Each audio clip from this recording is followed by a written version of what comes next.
Anytime you opt into an early access game, you have to do so with a bit of an open mind, knowing that you are playing essentially an unfinished product. No Rest for the Wicked certainly is unfinished, but what is here is more than just a work in progress, and honestly might set a new standard for what an early access game can be.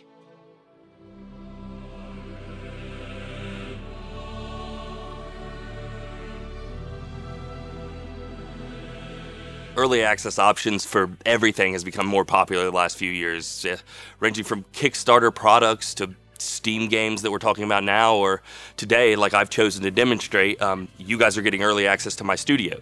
Everything that you see here is been paid for with money that I've made off of YouTube. Obviously, not much. I mean, this chair was actually given to me by my mom, and this shirt was from a charity event. They just gave it to me for participating. I did buy the microphone, but actually that was more than what I've made off of YouTube, so you get the point. Not all products are equal. And that leads me right into No Rest for the Wicked. All of that intro was basically just to say that No Rest for the Wicked actually is special. I don't usually buy into early access products. I usually wait. I don't have an endless supply of money, obviously. My studio is nothing. But when Mason sent me the trailer to this game quite some time ago, I instantly was excited for it. I played Moon Studios' previous two games, Ori and the Blind Forest and its sequel, and I absolutely loved those games. Now, if you know anything about those two games, they are nothing like what I'm about to talk about with No Rest for the Wicked. But that being said, talent is talent, and you can tell when a development team is talented, and more importantly, passionate about what they do. So right from the start, I was intrigued.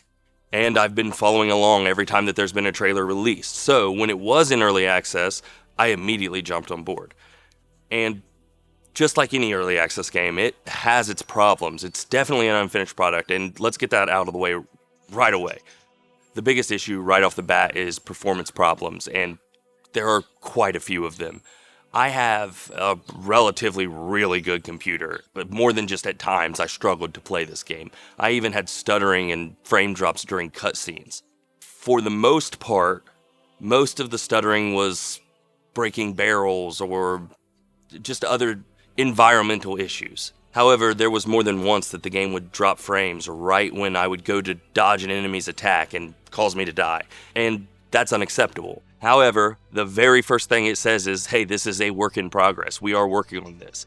And they mean that, because as of filming this video, we're 2 weeks out from the early access release, and I think there's been 8 patches already. There was a patch the second day that the game was out. They have addressed so many of the initial issues, a lot of them being to make the game play better, but I've still had some issues. Randy, who has also been playing this game, he has a worse computer than me, and his has kicked him off multiple times.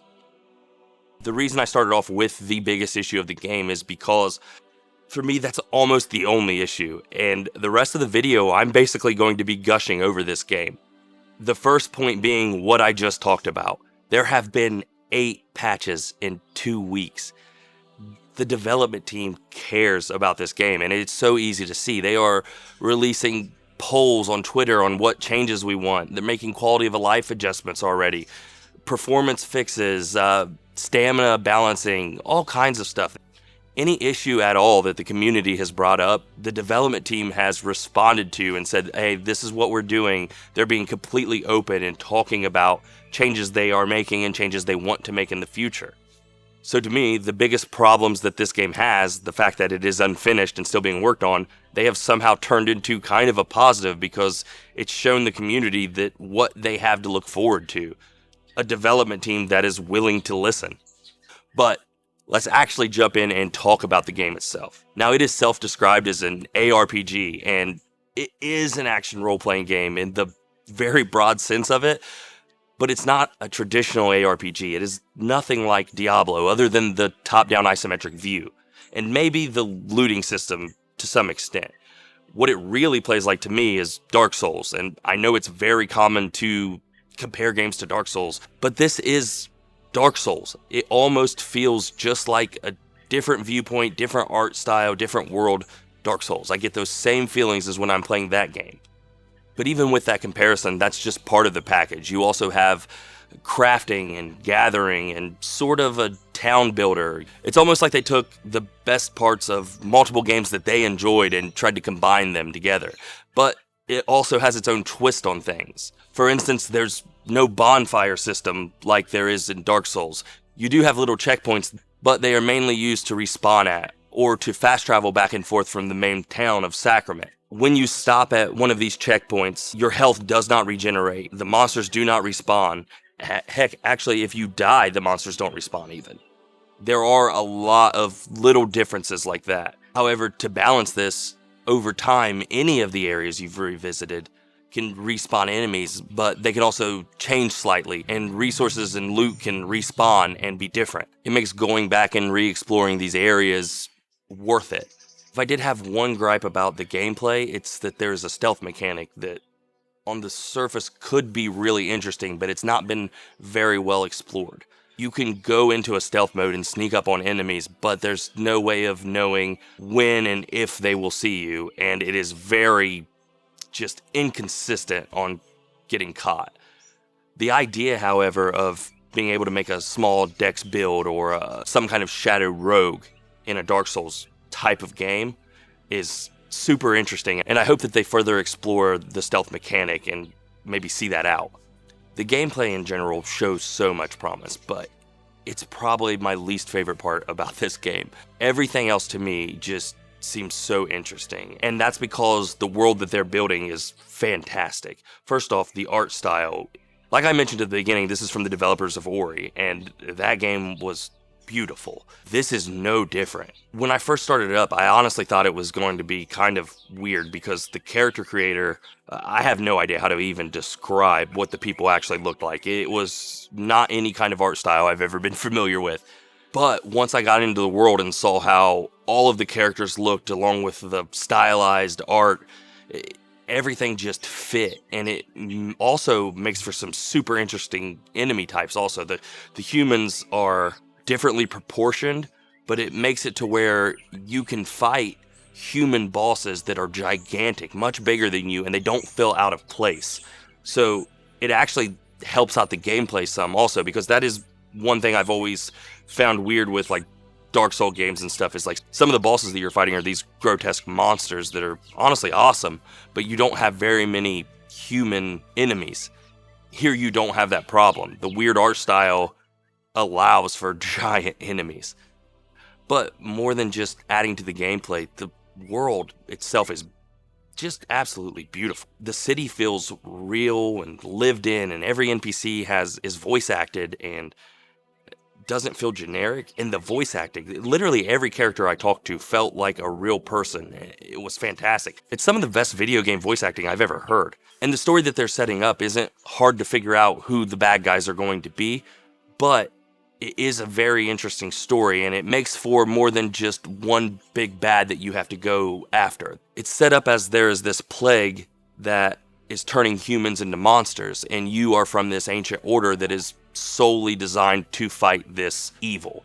But they also introduce not only this kingdom where the ruler has just died and his son is taking over, but also a very obviously corrupt religious order who is secretly controlling, or not so secretly, controlling the throne. And a rebel group who is standing up against the throne, but even they have good and bad people among them.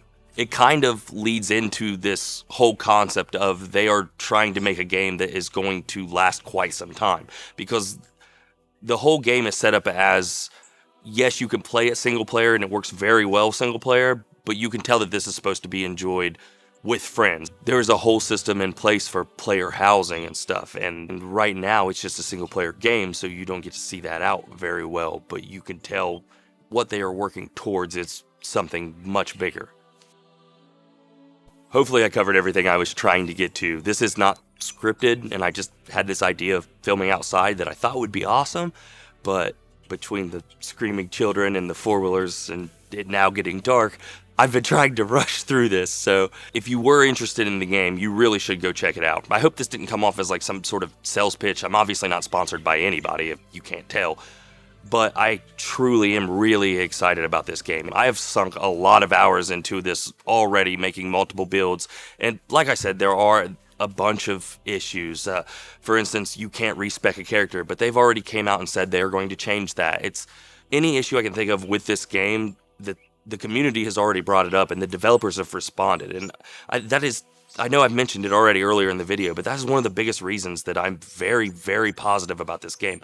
It just, it's not something that us as gamers are used to being listened to. And that's a big deal, especially from a game that truly seems like it's going to be really, really good. This might be my next addiction, and I'm so excited for it. If you did enjoy this video and the channel in general, considering watching the video I just put up last week on The Binding of Isaac, that is another game that I absolutely loved. You also should comment, like, subscribe, and hit the notification bell so that you can see every video that I release. I don't know why you wouldn't do all of those things, because obviously I'm an amazing content creator. Speaking of which, now I'm going to turn this off and go back inside because the bird in the tree behind me is driving me insane. And I'm sure that editing this audio is going to be absolutely fantastic. So, I'll see you guys in the next video.